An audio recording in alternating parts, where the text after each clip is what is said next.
commencé à te rendre compte que ta relation aux jeux vidéo te dépassait? Ta relation aux jeux vidéo, elle te dépasse quand tu prends plus beaucoup de plaisir, que tu joues pas par instinct, mais par habitude en fait.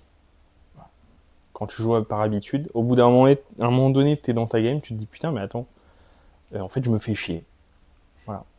C'est à ce moment-là où vraiment tu commences à avoir un déclic et tu te dis ah, il y a peut-être un truc qui va pas, et que tu commences à percevoir l'horizon de tout ce que tu as fait avant. Tu te dis ouais, putain, ça fait. Tu te poses des questions. Ah, ça fait 5 ans que je joue, là je kiffe plus. Bah, c'est la merde. Là, tu te dis qu'est-ce que je vais faire. Si je kiffe plus, bah, il faut que je bouge en fait. Il faut que je bouge mon cul. C'est pas aussi qu'est-ce que j'ai pas fait? Ça, c'est vrai. Bah, ça, après, c'est plus un déclic perso. Ouais. Ça commence, je pense, d'abord par tu n'éprouves plus autant de plaisir à jouer. Et ensuite, tu dis ah, mais attends, quand tu prends la rétrospective de tout ce que tu n'as pas fait, enfin, de tout le jeu, de toutes tes heures de jeu, tu dis ah, mais attends, ça m'a servi à quoi? À rien. De quoi je peux être fier? Bah, rien. Pas grand-chose. Voilà.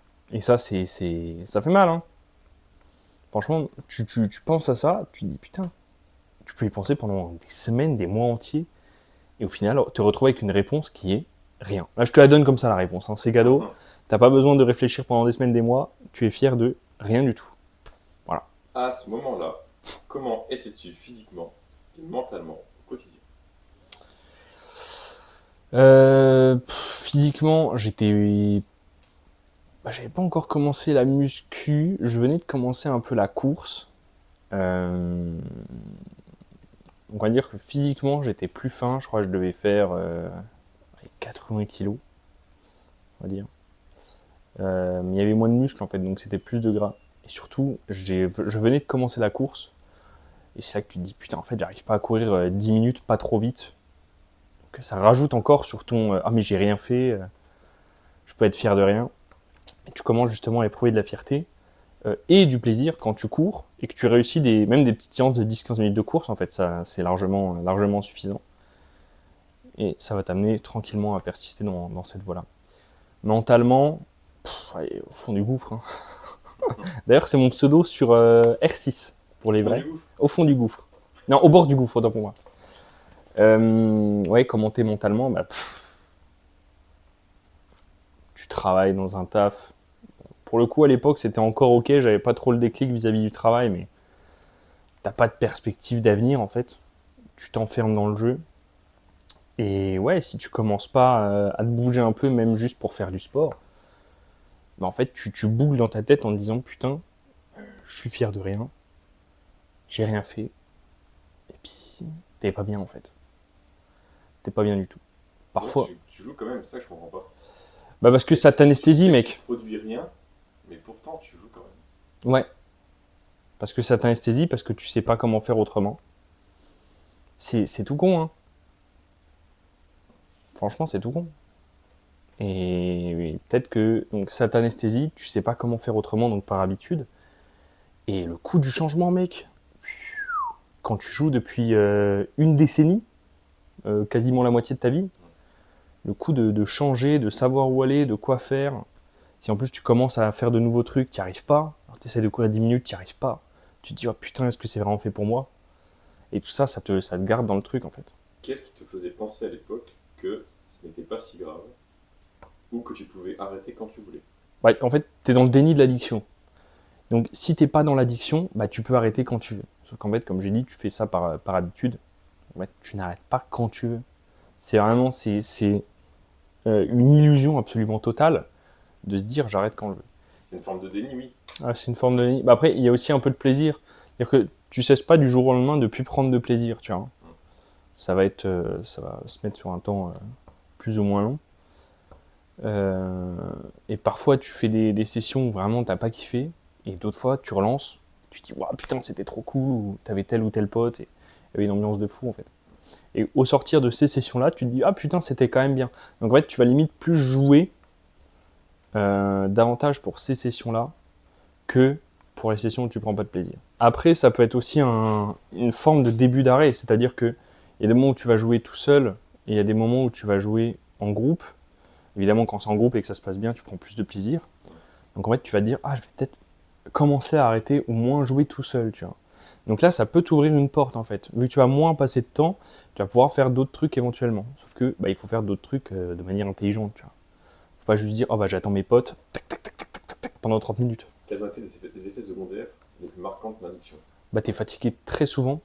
Là, depuis que je suis ici, très sincèrement, sauf après la bouffe, où on bouffe comme des porcs, ce qui est plus ou moins normal, je suis pas fatigué, tu vois. Ou sauf le soir. Genre hier soir, vraiment, j'étais mort parce qu'on avait lancé des haches et tout. Ça, c'est dans l'audio, ça. Les tracteurs aussi. Oui, ouais, hier, bref, physiquement, ça a été, on s'est dépensé, en fait. Sur le sommeil, en fait, les gens jouent plus le soir, donc tu vas plus te calquer aussi sur ce rythme de vie-là. Donc, en fait, tu vas commencer à jouer le soir, et puis tu sais pas quand ça finit. Donc, en fait, plus tu avances dans la soirée, plus ça prend sur ton sommeil. Et si le lendemain, tu as une deadline pour te réveiller à 8 heures, le temps, il n'est pas compressible, tu vois. Tu peux pas dormir mieux en 6 heures qu'en 8. Donc, forcément, ça te nique. Le stress, en fait, tu te reposes pas. Ça, pour le coup, j'en parlais dans le réel, je crois que je l'ai bouclé en plus. Entre jeu, fatigue et stress, la relation des trois. C'est-à-dire qu'au taf, tu vas être fatigué, comment tu vas bouger. Tu vas être stressé avec plus ou moins les clients ou ton chef qui te gueule dessus, tu vois. Tu rentres chez toi, tu essayes de te détendre et tu joues. Sauf qu'en fait, tu ne te reposes pas entièrement, ce qui fait que le lendemain, quand tu réattaques une journée de taf, en fait, au lieu d'être totalement reposé, t'es pas totalement reposé. Et si tu te reprends la même dose, en fait, le soir, il va falloir encore mieux te reposer pour faire partir cette dose-là de stress et de fatigue. Donc en fait, ça va juste accumuler, comme ça, jour après jour, semaine après semaine, mois après mois, le stress et la fatigue. Puis à un moment donné, mec, t'es pas une machine, quoi. Clairement. Donc le jeu, c'est énergivore. En fait. Tu crois que tu te détends, mais tu te reposes pas vraiment. Oui, c'est pas du repos. Parce que ça te demande des ressources. Donc, Tu crois que tu te reposes parce que tu fais autre chose que quelque chose que tu n'aimes pas. Ouais. Mais ça reste coûteux pour ton cerveau. C'est ça. Je vais même dire, tu crois que tu te reposes parce qu'au final, tu prends du plaisir. En fait, ça soulage ton stress et ta fatigue à court terme. Sauf que moyen long terme, ça va pas en fait. Ça va pas du tout. Et tu le ressens quand tu fais des... À un moment donné, moi, au début de la coloc, j'ai fait 2 mois du matin, mec. Donc 2 mois, tu te lèves à 4 heures. Non, même pas, c'était 3h30 vu qu'il y avait 30 minutes de trajet. Réveil 3h30. Déjà, c'est pas normal en fait, premièrement. Et deuxièmement, quand tu éteins le PC à 23h minuit, c'est un peu moins rigolo, quoi. Sa sieste. Sa sieste, tu te cales des monsters, évidemment. Puis voilà, quoi. Hein.